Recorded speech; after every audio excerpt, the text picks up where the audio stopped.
Je suis Gilles Munissant, je suis aujourd'hui directeur associé au sein du cabinet C2A.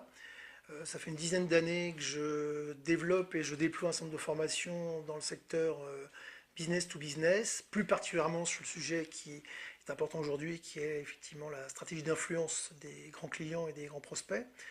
Avant ça, j'ai déployé moi-même, on va dire, sur le terrain, l'ensemble de ces actions-là, puisque pendant une quinzaine d'années, j'ai été grand compte et responsable des grands comptes chez Xerox, ainsi que dans une filiale de la Société Générale qui s'appelait SG2, qui vendait des moyens de paiement, donc à la fois la vente de produits et la vente de services en B2B. Le rôle premier du commercial, c'est de pouvoir décoder, de pouvoir décrypter cette organisation-là. Il va pouvoir le faire principalement à partir de trois types d'actions. Premièrement, en interrogeant systématiquement ses interlocuteurs sur à qui il rapporte, avec qui il communique, et revenir toujours sur son historique de fonctionnement, sur dans d'autres situations d'achat, avec qui il a travaillé en interne. Deuxième chose, il va devoir déterminer quels sont ce qu'on appelle les leaders opérationnels, ceux qui sont les clients finaux de mon achat, et quels sont les clients ou les interlocuteurs fonctionnels, ceux qui vont aider à la mise en œuvre de cette consultation. Et les deux niveaux d'influence sont différents. Le troisième élément, un élément très important aujourd'hui à intégrer, ce sont également les notions d'intégration des circuits achats, où effectivement il va falloir intégrer comme un acteur premier l'acheteur ou les acheteurs qui vont souvent orchestrer cette consultation. À partir du moment où on a identifié ces personnes-là, on va individualiser en amont de la consultation la capacité à pouvoir les interfacer. Pour pouvoir faire une chose qui est extrêmement importante, c'est pouvoir leur vendre la capacité que l'on aura, nous, de répondre à leurs besoins personnels ou fonctionnels, mais en tout état de cause, de pouvoir savoir pour chaque individu qu'est-ce qu'il attend, lui, de cette consultation. De telle façon qu'au moment où on rédigera notre proposition, au moment où on va la soutenir oralement, chacun, l'expression est un peu triviale, puisse trouver ses petits, retrouver ses petits. La personne de la finance trouvant le bon budget ou le bon financement, le client final, les bons usages et la bonne mise en place de ce qu'il voudrait mettre en place, et la personne qui s'occupe des process, le bon timing et la bonne planification. Ces éléments sont extrêmement importants puisque au niveau de l'entreprise, cette stratégie d'influence est extrêmement importante puisque ces gens en interne vont beaucoup communiquer sur la consultation et vont, c'est bien le principe de l'influence, peu à peu se conforter ou non dans le choix de tel ou tel fournisseur. Ça, c'est le premier point. Le deuxième point que je voulais aborder, c'était la notion de timing, la notion de, moi, ce que j'appelle, là aussi c'est un peu trivial, cette notion d'équifluence, c'est un terme un peu barbare, mais qu'on appelle influence équilibrée, qui est de dire à partir du moment où j'ai identifié une, deux, trois, quatre, cinq personnes, une sur la finance, une sur les usages, une sur la mise en place de mon projet, une sur les process, une sur l'achat, je vais devoir constituer, moi, on va dire, mon réseau d'interface de ces gens-là. Suis-je la meilleure personne, moi, commercial, pour pouvoir interfacer toutes ces compétences, ou est-ce que je dois, au niveau de mon organisation, faire monter d'autres personnes pour leur permettre effectivement de travailler entre eux sur des sujets qui leur sont communs? Et là, on aborde bien cette notion d'équifluence qui est de dire, je dois à la fois mettre les bonnes personnes aux bons endroits et au bon moment. Mon rôle de commercial devenant dans une stratégie d'influence beaucoup plus un rôle de chef d'orchestre, plus que de devoir, moi, porter à chaque fois la casquette finance, la casquette achat, qui à un moment donné peut créer le trouble chez le client qui dit mais tout porte sur ses épaules à lui, il ne peut pas avoir toutes les compétences. Il est même bon pour un commercial parfois, et c'est une petite astuce, de dire je ne sais pas, je vais demander, je vais vous faire rencontrer la bonne personne, parce que l'aveu d'une faiblesse conforte le fait qu'à un moment donné on ait pu dire effectivement je sais faire, je vais faire, je suis la bonne personne. Donc cette notion de stratégie d'influence, non pas pour résumer, mais pour rapporter, on va dire, les deux éléments clés, c'est premièrement un gros travail d'enquête et de positionnement en amont qui est de déterminer de façon exhaustive l'ensemble des acteurs qui vont à un moment donné dans le processus de décision influencer. Il y en a qui vont être là tout le temps de la décision, d'autres ponctuellement sur certaines étapes, les interfacer avec les bonnes personnes sur les bons critères, effectivement, qui ont été émis par ces gens-là. En tout état de cause, ces deux éléments-là, si ce n'est pas, on va dire, une recette miracle pour que votre offre soit retenue, en tout cas, c'est un élément incontournable pour pouvoir communiquer les bonnes informations et les bons argumentaires aux bonnes personnes. Ce qui est clair dans une stratégie d'influence, c'est qu'un client qui n'est pas interfacé, un acteur qui n'est pas interfacé, le sera par un concurrent, d'accord?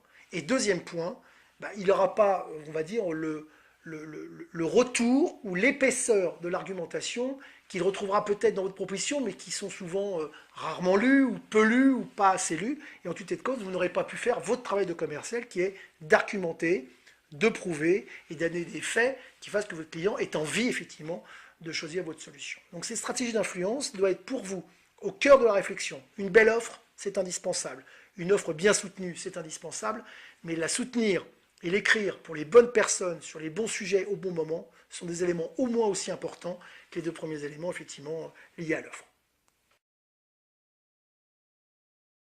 Alors, avant de revenir sur quelques éléments qui seraient des éléments un peu accélérateurs et qualitatifs, un peu facteurs clés de succès pour ces populations-là, revenons quand même sur deux écueils à surtout éviter dans ces moments-là. Premièrement, rester focalisé sur son unique interlocuteur. On a quelqu'un qui nous consulte, on a tendance à vouloir lui donner plus d'importance qu'il n'a. D'ailleurs, il y a une théorie qui dit que plus je vois quelqu'un, plus je lui donne d'importance, et plus je lui donne d'importance, plus j'essaye de le voir.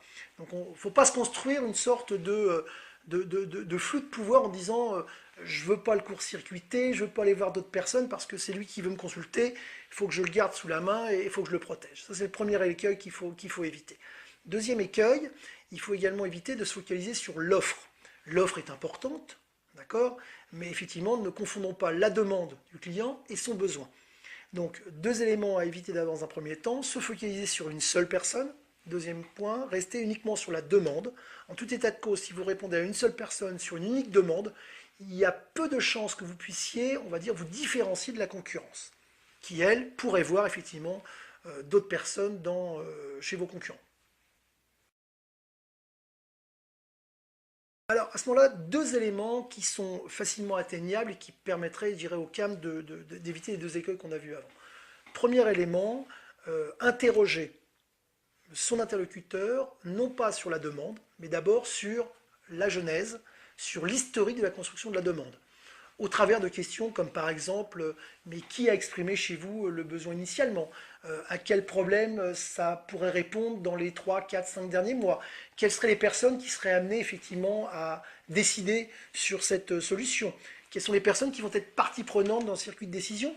Vont permettre d'élargir, on va dire, le contexte et de permettre à son interlocuteur, et je le dis bien dès le départ de la relation, d'émettre des noms, des fonctions, qui vous permettraient de mieux détailler justement le groupe d'influence. Ça, c'est le premier élément. Deuxième élément, n'hésitez pas également à demander à cette personne-là de le rencontrer physiquement. Lorsque la consultation est lancée, souvent il y a un petit peu de frein psychologique, vous avez le cahier des charges, vous avez tout pour réfléchir. Non, vous n'avez pas tout, j'ai besoin de vous voir, j'ai besoin de comprendre, j'ai besoin d'aller au-delà de la demande par rapport à ça.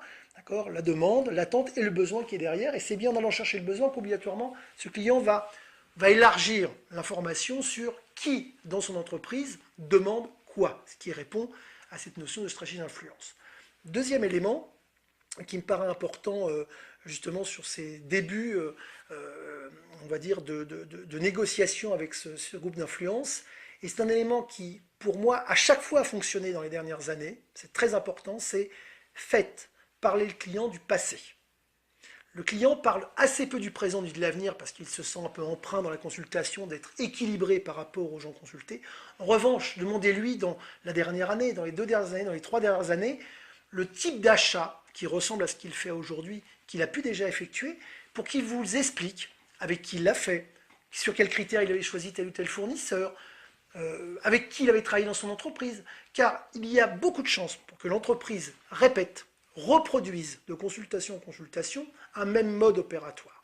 Et les clients, adorent parler d'eux, ce qui est normal, et n'ont jamais peur, ni ne craignent jamais de parler du passé. Donc, interviewez physiquement, en face à face, votre interlocuteur sur le contexte de la négociation. Deuxièmement, recueillez de l'information en lui faisant parler du passé.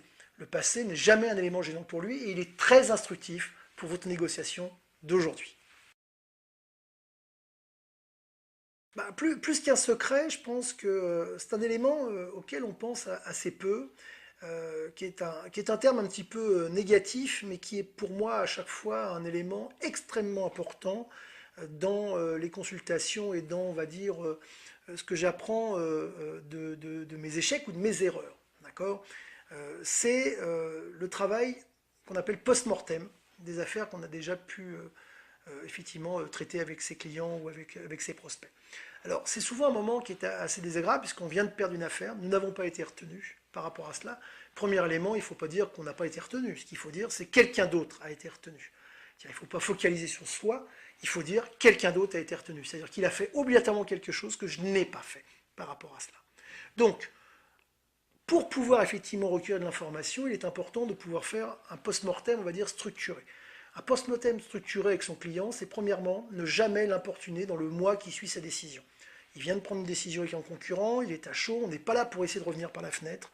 On doit avoir un moment réellement rationnel, à froid, avec lui sur la raison du fait qu'il ait choisi un autre concurrent. L'objectif, c'est pas d'être égocentrique et de se dire pourquoi il ne m'a pas choisi moi, pourquoi il a choisi quelqu'un d'autre. Et donc un mois après, je vais organiser avec lui une réunion, un échange téléphonique pour qu'il puisse réellement me donner les 2-3 éléments qui l'ont fait choisir tel ou tel concurrent. Et souvent, en me disant pourquoi il a choisi tel ou tel concurrent, ou pourquoi le groupe d'influence a choisi tel ou tel concurrent, il va m'aiguiller de façon très claire. Alors parfois, c'est pas agréable à entendre, mais il faut l'entendre sur mes propres insuffisances, sur les choses que j'ai mal faites. Soit en interface, soit dans mon offre, soit dans ma façon où j'ai conduit cet entretien ou cette négociation pendant les quelques semaines où ça a duré. Et ces recueils d'informations sont extrêmement importants parce que premièrement, beaucoup d'entreprises fonctionnent de la même façon et donc quand je recueille une fois, 2 fois, 3 fois, j'ai bien perdu bien plus que 3 fois dans ma vie des appels d'offres, ben je vais peu à peu effectivement décoder chez ce client-là, mais aussi pour mes autres clients, des éléments sur lesquels effectivement d'autres confrères ou d'autres concurrents ont fait mieux, différemment, et sur lesquels ça fait apparaître mes vrais manquements personnels par rapport à cela. Donc soyons, on va dire, très rationnels. Quand on perd une affaire, c'est pas parce qu'on perd une affaire, c'est parce que quelqu'un l'a gagnée, quelqu'un a mieux travaillé que nous, quelqu'un a fait quelque chose qu'on n'avait pas fait, et il faut absolument, c'est pas agréable, on n'a jamais le temps, on veut peut-être pas l'entendre, mais c'est important que le CAM, en accord avec son manager, ou même sans accord avec son manager, puisse appeler son prospect, son client, pour réellement, à froid, calmement, identifier pourquoi effectivement il a choisi de travailler avec un autre concurrent que lui. Comme ça, entre nous, ce qui est agréable, c'est qu'un jour, vous saurez que vos concurrents qui ont perdu appelleront pour savoir pourquoi vous avez été choisi, vous.